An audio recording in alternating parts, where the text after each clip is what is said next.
picture this. I'm sitting at a dinner party. This was not long after I first moved to Europe. Okay. The atmosphere is, it's warm. The conversation is really polite. And my new friends, they're all praising the legendary respectfulness of Japanese culture. The classic image. Exactly. The bowing, the order, the public silence. But then the conversation takes this really sharp, almost jarring turn. A friend of mine, he sort of leans in, lowers his voice just a little bit. And he asks this question that just completely contradicts the image we were just talking about. He says, if everyone is so polite, why is Japanese porn so extreme? The question. And he wasn't trying to be offensive. He was just genuinely baffled. Sure. He brought up all the hyper-specific fetishes, the little girl aesthetics, the really aggressive scenarios that just seem to be everywhere online. He just couldn't reconcile this perverted hidden world with the smiling good person facade you see in daily Japanese life. The paradox. Exactly. And to help him understand, I didn't give him some standard psychological answer about libido. Right. Instead, I described a very specific scene one you see all over Japan, a love hotel parking lot. Ah, yes. And there, every single car has its license plate deliberately covered by a small board. It's a society that is built on this desperate need for privacy, where doing the right thing in public creates a kind of pressure cooker for what happens in private. But there is something even deeper going on here, something to do with the very ground shaking beneath our feet and this cultural anxiety that nothing, not even our homes, will last forever. What if the perversion isn't a glitch in the culture? What if it's the only safety valve keeping the whole thing from collapsing? That framing, it sets the stage perfectly. Yeah. And it encapsulates the exact paradox we need to get into today. Right. You've isolated that central conflict, the extreme dichotomy between the public face of tranquility, politeness, high social order, what's known as tate. Public face. The public face. And then on the other hand, the vibrant, often intense and extreme sexual expression that flourishes in these hidden spaces. The hun. The true feelings. When you see that surface politeness, the tape-me, it signals this profound, almost exhaustive level of social restraint. It does. And our mission today is to understand how that restraint doesn't just, eliminate desire, which is impossible, but it redirects it. It funnels it into these extreme, highly commercialized, and suppressed forms of hun. Exactly. And our goal here is to move beyond the usual sensationalism. The celibacy syndrome article. Yeah, all those articles. Right. We need to actually reconcile these contradictory realities. Yeah. And to do that, our focus is going to be on three sort of foundational cultural forces. First, the power of silence and suppression, which dictates all public behavior. Okay. Second, the philosophical weight of impermanence, which really destabilizes the individual psyche. Impermanence. I like that. And then finally, the systemic consequences of all that pressure. Specifically, the vacuum of knowledge that it creates around consent and, critically, public health. Okay, so let's start with that first force then, silence and suppression. This is the cultural architecture that defines how people interact, or maybe more accurately, how they avoid interacting too intensely. Well, when we're analyzing Japanese culture, what we're really looking at is a classic example of a high-context communication model. High context, meaning? Meaning that successful communication relies heavily on shared social understanding, on nonverbal cues, on reading between the lines, much more so than direct, explicit speech. Right. So politeness, maintaining harmony, and this is crucial, preventing anyone from losing face. Yeah. Those are the paramount goals in pretty much every single interaction. So it's not just about, standard manners. It sounds like a much deeper psychological negotiation where you're constantly trying to anticipate the needs and feelings of the other person to spare them any potential embarrassment or confrontation. That's a perfect way to put it. It's anticipatory communication. In fact, one researcher pointed out that silence itself is considered a vital communication skill. A skill? Yes. Yeah. It allows for that crucial politeness and accommodation. If you speak too directly, you might, for example, force someone to give you a direct no, which is seen as really confrontational in this cultural context. And silence just absorbs that friction. It absorbs the friction. And this commitment to harmony, it necessitates this really rigorous downregulation and suppression of strong emotional expression, both verbal and nonverbal. We're talking anger, disgust. Anger, disgust, but also, and this is key, powerful positive emotions. like excessive pride or, boisterous happiness. Yeah. You're expected to keep it all under tight control. It's interesting to compare that globally. I mean, you see quietude in other countries like, say, Finland, but that's often tied to a very individualist, low-context culture where people just kind of keep to themselves. Right. In Japan, it sounds like the suppression is explicitly tied to collectivism, to social hierarchy, to face-saving. Being expansive or loud or overly expressive is what? It's seen as taking up too much space. Precisely. You're disrupting the group's equilibrium. There are studies comparing behavior in Japan to North American samples, and they show that Japanese display rules permit the expression of powerful negative emotions significantly less. That makes sense. But the key insight really is that this also applies to positive emotions. If you're overly exuberant, you might appear to be prioritizing your own feelings over the group's harmony. You're being selfish. In a way, yes. The cultural model actively emphasizes this relational equilibrium, so expansive behavior-long monologues, big gestures. It's interpreted as signaling selfishness or an inappropriate grab for attention. So if you spend your entire day, every day, sticking to these rules that demand you suppress every strong emotion, good or bad, in the service of this collective harmony, you are building an enormous psychological pressure cooker. You are. And that brings us directly back to this idea of an infrastructure for hidden intimacy. Absolutely. The cultural pressure for silence and harmony, it creates this just immense and, frankly, desperate need for private, non-judged spaces. Places where intimacy can happen outside of that constant scrutiny. And the Love Hotel is the physical answer to that demand. It's the brick-and-mortar solution. It's more than just a place for discreet affairs, though. It sounds like it's a necessary societal utility. It really is. They're affordable, they're designed for short stays, and they are intentionally anonymous, which is exactly why they cover the license plates. Right. Society is, in a way, implicitly acknowledging that intimacy, whether it's casual or even marital, often can't be accommodated in the domestic space. And so this commercial, non-judged zone has to exist. And we see the devastating human cost of the suppression in that anecdote you shared about Kenji, the mid-level manager. This really gets at the long-term psychological consequences of it all. Kenji's situation is just profoundly sad. Yeah. Because it highlights how that societal expectation for silence actually invades the home. It follows you inside. It does. He and his wife check into a themed love hotel. It could be a romantic ship cabin, a futuristic dungeon, whatever. Not for anything kinky or illicit. No. They go specifically to escape their small apartment.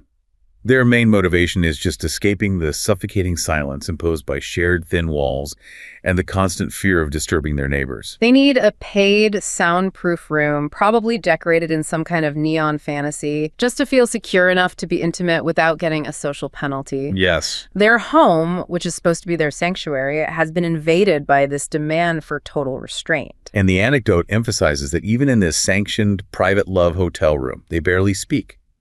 They are performing intimacy based on silent physical scripts they've absorbed from media. Because they don't have the words. They lack the vocabulary and the comfort level to express their desires openly, even to each other. Their intimacy becomes a commercialized silent performance. The source points out that a lack of open dialogue on sex is extremely common, and expressing your true desires is often linked with shame. The desire doesn't go away, though. It just emerges underground. Kenji's story is the stark portrait of profound relational loneliness. Mm-hmm. Intimacy requires a ticket and a soundproof door, not because the desire is inherently perverse, but because the domestic and social spheres prioritize maintaining restraint over honest human connection. And that pervasive sexual suppression, that lack of open, healthy dialogue, these are major factors influencing mental well-being and the fragile dynamics of relationships in contemporary Japanese culture. So the Love Hotel is a safety valve for the immediate physical need. But it also reinforces the structural problem, that true emotional honesty is unwelcome out in the open. If silence is mandated, desire gets relegated to the shadow market. Okay, so if silence creates this deep internal pressure cooker, we have to ask, what happens when the very ground beneath your feet is also telling you that nothing is stable? And that leads us to our second cultural force, this philosophy of instability or impermanence. This takes us into a really deep dive on mono-no-aware. Mono-no-aware. It's a philosophical and aesthetic sense, often translated as the pathos of things or maybe empathy toward things. It's rooted in the Buddhist concept of mujo, which basically dictates that everything is in constant flux and nothing is eternal. And this isn't just some abstract philosophical concept, right? It's tied directly to the physical reality of living in Japan. Absolutely. Think about the physical landscape. Japan is one of the most seismically active regions on Earth. It's defined by frequent earthquakes, natural disasters, Right. and historically and structurally, this dictates a certain architectural approach. Houses were often built flexibly, using wood and modular designs, with the expectation that they might need to be rebuilt after a major event. Which is a stark contrast to the long-lasting stone and granite architecture you see in a lot of Europe, which is designed to scream permanence and rigidity for centuries. Exactly. So when you live in a society where even your shelter is built with the expectation of being temporary, you start to internalize the idea that stability is an illusion. That constant physical volatility, that societal awareness of disaster, it has to create a kind of psychological instability. It does. If you can't trust the stability of your own home, how can you trust the stability of a long-term relationship, or a career structure that might shift, or a social contract that might just fracture? The search for an anchor becomes critical. It does. And that search for stability is compounded by the country's religious landscape. How so? Well, unlike many nations that have a singular, rigid belief system, a monolithic moral framework, Japan has this incredible religious pluralism. Shinto, Buddhism, Christianity, and others all coexist without significant conflict. Which is a beautiful thing. It is a beautiful element of the culture, but it also means there's no single, stable moral framework being handed down, especially when it comes to a highly fluid area like sexuality and relationships. So the individual's just sort of left unmoored. There's no stable social anchor because of the high context pressure, no physical anchor because of mujo, and no single philosophical anchor. That feels like a perfect psychological setup for a retreat into a world you can control. A retreat into controllable fantasy.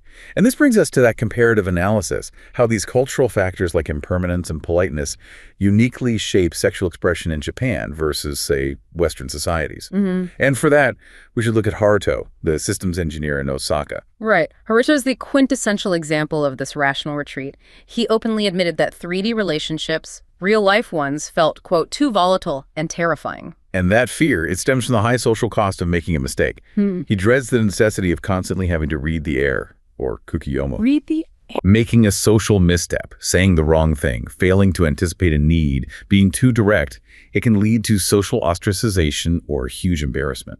And given the lack of a strong social safety net and that cultural emphasis on harmony, the consequence of a misstep like that feels, what, socially fatal? It can feel that way. So his solution is a calculated and, from his perspective, a completely rational move. He retreats entirely into a dating simulation game. He describes his digital girlfriend as always kind and guaranteed to never leave.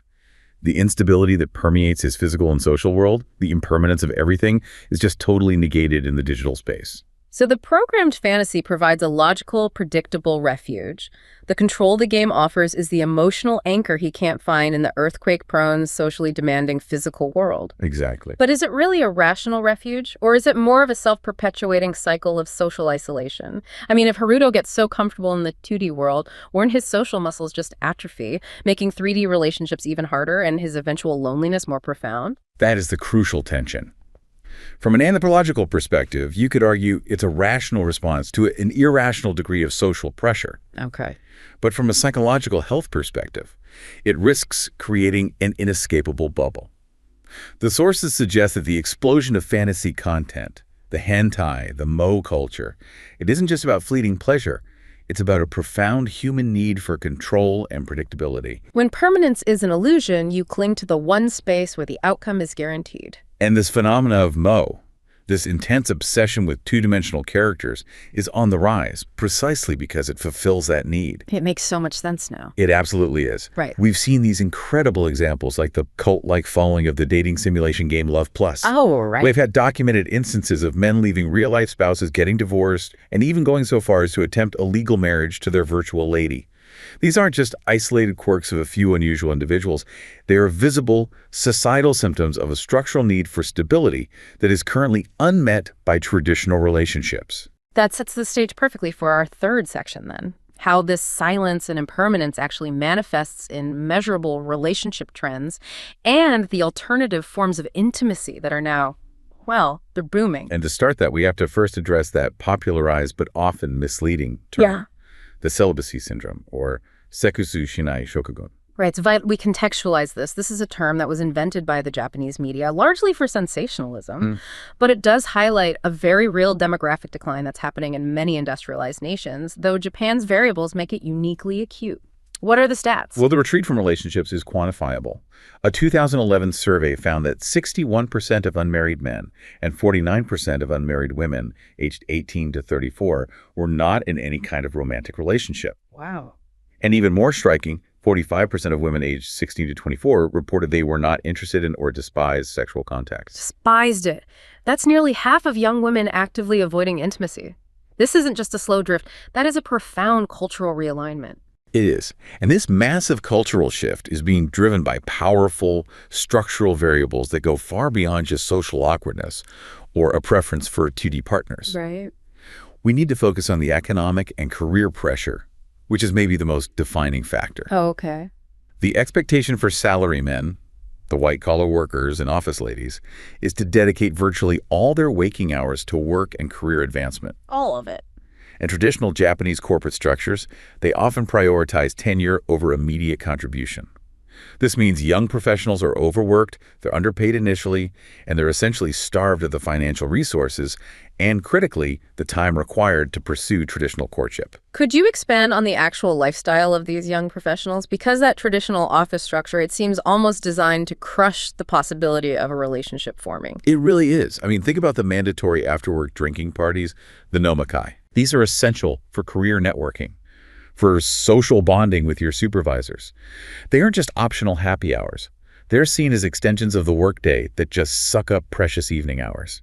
So you combine that with the already long hours. And the structural reality is that young people simply do not have the time or often the energy to date, to pursue shared hobbies, or to build any kind of emotional intimacy. And even if they do manage to form a relationship and get married, the pressure doesn't ease up. In fact, it just shifts immediately to the rigidity of traditional gender roles. Precisely. The gender roles are so distinct, so inflexible, and very clearly defined. Historically, the woman's role was to be a wife, bear children, and manage the home and the in-laws. And even today, that pressure is immense. The statistics are damning. Roughly 70% of Japanese women exit the workforce permanently after having their first child. The system just isn't built to support dual career parenting. And if they try to challenge those roles, they face really significant social consequences. Yes, there's the stigmatizing label oniyome, which means devil wife. Devil wife. It's applied to women who are ambitious or who prioritize their careers over the expected role of domestic caregiver. So ambitious young women are actively dissuaded from marriage because they know that marriage comes with the expectation not only of childcare, but also the often taxing and consuming care of aging in-laws. It's a structural barrier. So many women are just opting out of marriage altogether to protect their career and personal autonomy. Exactly. Now let's just overlay all of that with the sheer logistical challenges of having casual sex or even just maintaining an intimate relationship. The logistics are so frequently overlooked in Western analysis, but they are huge. Right. First, the cost of love hotels. They can run anywhere from $30 mullers for just a short stay. That makes casual intimacy a significant financial commitment. Second, and this is crucial, because of filial piety and the high cost of living in major cities, many young professionals live at home with their families. Well into their late 20s or 30s. Yes, it's very common. Unlike cultures where moving out or having roommates is the norm. So it is nearly impossible to maintain a casual or spontaneous relationship when you're living at home, and you have to shell out significant cash for a soundproof, anonymous room every single time you want to be intimate. So when the entire economic, social, and logistical system is actively discouraging real relationships, the market inevitably steps up to fill the resulting vacuum of desire. It does so aggressively.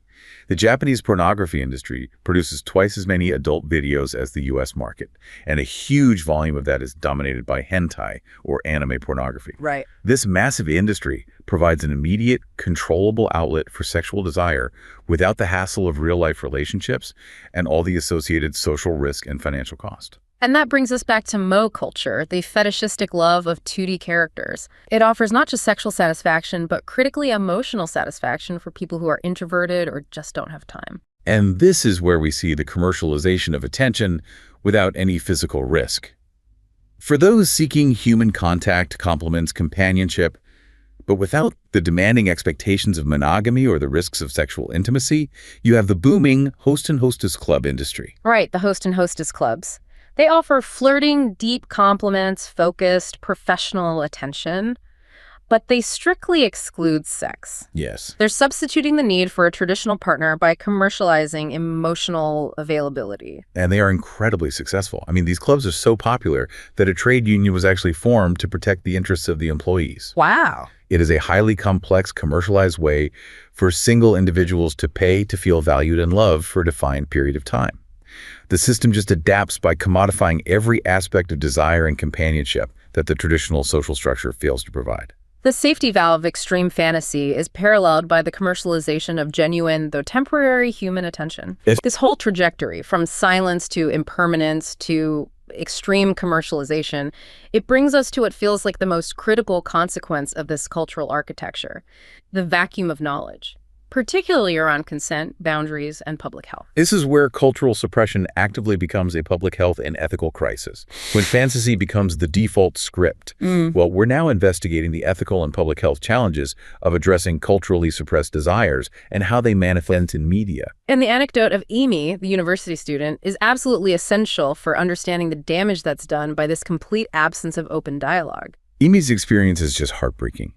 It's heartbreaking because it highlights how a lack of sex education, coupled with social taboos, forces young people to rely on media for their sexual education. Right. Since sex was never discussed by her parents or her teachers, her only frame of reference for intimacy came from ubiquitous adult media manga, content on her phone, pornography. So when her boyfriend, during intimacy, started mimicking the aggressive, nonverbal scripts that are so common in those fantasies, Emmy was just utterly lost. She literally lacked the verbal framework to assert her own boundaries. She didn't know how. Exactly. She didn't know she was allowed to say stop.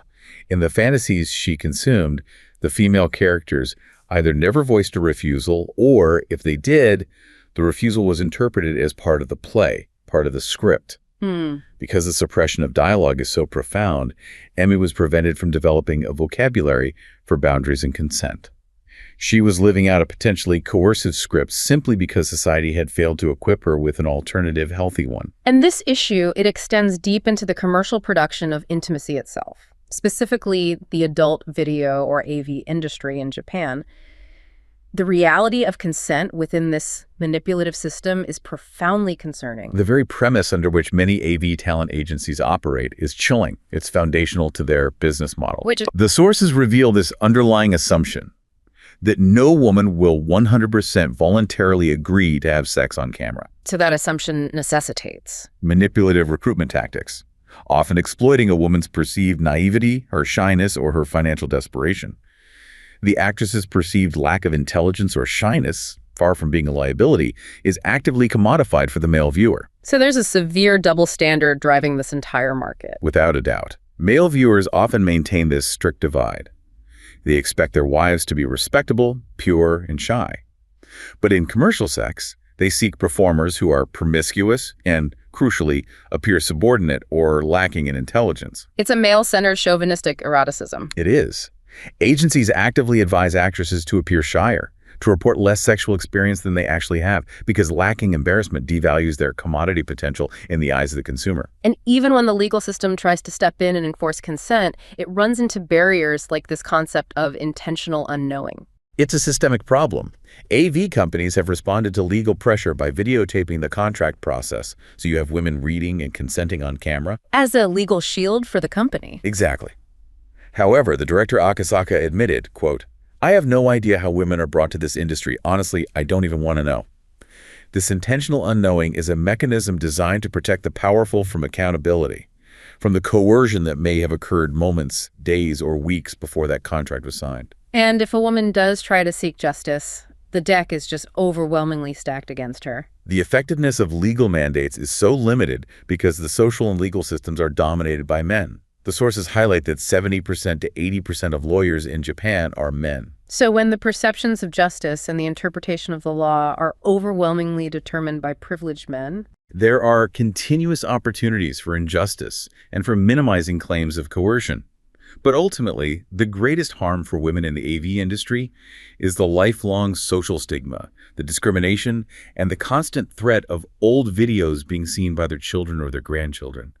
And that threat, it outweighs any ephemeral trust in an agency or a contract. And this vacuum of knowledge created by suppression isn't just an ethical issue, it's actively creating a serious public health crisis among young people. The data absolutely supports this as a crisis. Japan, like many industrialized nations, is experiencing a surge in STDs. The increase is particularly alarming for chlamydia among females in their teens, which indicates widespread unsafe sexual practices driven by a lack of education and knowledge about prevention. And the university survey data on first-year students, even students who are pursuing health-related degrees, reveals a profound structural failure in sex education. It is shocking. Students reported profound ignorance of just basic sexual health topics. More than 10% of students in the survey reported having not learned about 11 key topics in class, 8 of which were focused on growth, development, and sexual health. That's not a gap, it's a gaping hole in foundational knowledge. It is. What were the most critical areas where students were just completely uninformed? The knowledge gaps included really crucial practical topics: how to use condoms correctly, women's basal body temperature measurement, a key component of fertility awareness, Right. public services available for pregnancy, the importance of family planning, and even a basic understanding of what LGBTQIA+ stands for. The lowest self-assessed knowledge levels were for e-cigarettes, women's basal body temperature, and LGBTQIA+ issues. And where are male students turning for this essential information if it's not their teachers or parents? The reliance on unreliable sources is highly gendered. Male students disproportionately rely on the internet and friends for sexual health information. Which are sources that are often misleading, inaccurate, or fueled by the very fantasy content we've been discussing. Exactly. While teachers were the primary source for most topics overall, friends and the internet were cited as primary sources for multiple subjects, with more than 50% of students relying on the internet for at least 2 major subjects. And the disparity is stark. Significantly more male students relied on friends and the internet than their female counterparts. So men are relying on these unreliable and often chauvinistic sources, while women are relying more on traditional sources, which just reflects a difference in perceived educational needs. It reflects a historical problem of segregated and incomplete sex education, which views topics not directly related to one's own sex as not their concern. The gender gap is visible even in practical knowledge. Fewer female students reported knowing how to use condoms, while fewer male students reported knowing about crucial female health topics like basal temperature. It's a critical structural flaw. It is. This failure to educate both sexes on the reciprocal responsibilities of sexual health. And considering Japan ranked 120th out of 156 countries in the 2021 Global Gender Gap Index, it's pretty clear that the sex education system, which often just narrowly focuses on reproductive physiology, is utterly failing to provide the practical, essential knowledge needed for healthy relationships and STD prevention. The education system's primary focus is often preparing students for the notoriously rigorous university entrance exams. And since these foundational health topics are not included in those exams, they're often neglected or just rushed through. This lack of accurate foundational knowledge is then carried forward. It means these students, some of whom will become healthcare workers, end up perpetuating the knowledge gap. The only sustainable solution is to mandate supplemental education, using modern student-centered learning methods to fill this foundational gap before they reach adulthood. Wow. We've traveled from the polite facade of a dinner party right down to the systemic failures in a university classroom. And if we pull all these threads together, here's the pattern that we see emerging. The high social value placed on silence creates deep emotional and sexual suppression. Right. This suppression, combined with the philosophical acceptance of impermanence mujo, drives a desperate, rational need for stability. Which is readily found in the safety and control of fantasy. Exactly. And the systemic result is a society where extreme fantasy and controlled, commercialized digital intimacy become the primary, structurally mandated release valves, and dangerously the only source of sexual scripts in education. Emmy's story is the proof. When you suppress open dialogue and the vocabulary for consent, you force people to rely on the commercial market and fantasy to write their life scripts. The so-called perversion is not a cultural glitch. It's not an anomaly. It is a symptom. It's a systemic failure where overwhelming emotional restraint is culturally imposed, leading to a rational retreat from the messy, volatile physical world into the safety and control of the digital one. Right. To build a healthier society, the focus has to shift from sensationalizing the symptoms to actually bridging the gap between the hidden world of desire and the open world of education, boundaries, and consent. The stability they're seeking must eventually be built into the social fabric, not purchased in a themed hotel room. It's a remarkable finding. When a society forbids the open expression and discussion of desire, it unwittingly mandates a reliance on fantasy. And in doing so, it forces the most extreme desires to become the most visible and, critically, the most readily available scripts for an entire generation.